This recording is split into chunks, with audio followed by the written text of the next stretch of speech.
CarbonCredits.com is your source for carbon news, carbon pricing, carbon opportunities and more. Click to subscribe and receive notifications. This week in carbon news, carbon credits get a new online score sheet. Fishing is as bad as flying when it comes to emissions. A major analyst predicts carbon credits will increase in value by 40x by 2035. Let's jump in. A Green Royal Edict. The UK's Royal Mail has long relied on posties, who beat the streets to deliver the mail the old-fashioned way, on foot. But the service has stepped things up a bit with a zealous 4-step plan to reach net zero by 2040. Key figures behind the push are the 5.8% increase in emissions from 2020-2021, probably due at least in part to lockdown-fueled online shopping binges. Factor in the increased volume, and the Royal Mail still managed to decrease emissions intensity by 6.9%. Fishing as bad as flying? It is, at least if you're a commercial bottom trawling fishing boat.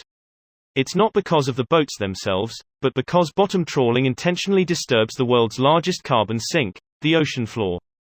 It's an unholy environmental trifecta: terrible for biodiversity, devastating to seafloor environments, and resulting in increased emissions from disturbed sediments. Canada joins the VCM. Well, not so much joins, as builds its own. The Canadian Environment Minister has proposed building a national carbon offsets market.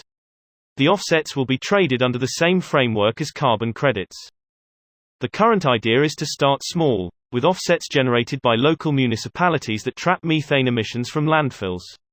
Your Carbon Credit Scorecard is, the Carbon Credits Quality Initiative, CCQI, aims to solve the pesky problem of sorting good credits from bad ones, the ones with little additionality and poor quality control. To make that process easier, they've devised an online scorecard that assesses credits on a number of points, including type of project, accrediting organization, project's country of origin, date, quantification methodology.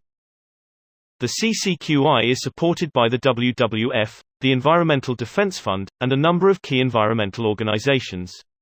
Ready for the carbon market to take off?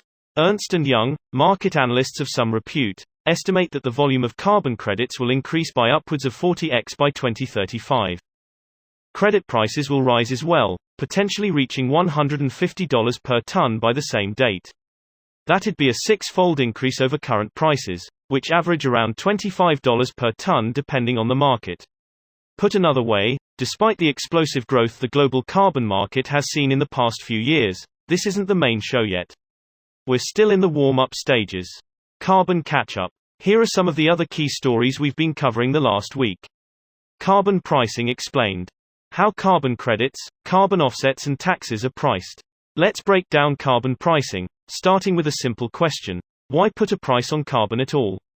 Everland's to make 800m carbon credits.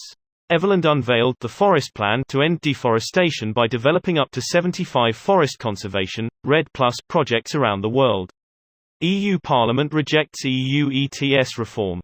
The European Parliament voted down the biggest reform bill of the European Union emissions trading system, EU ETS, after a surprising series of votes that blocked its passage. Climate-proof your portfolio with our free guide. Within minutes, you'll learn the key to the most important commodity of the 21st century. Click the link in the description below.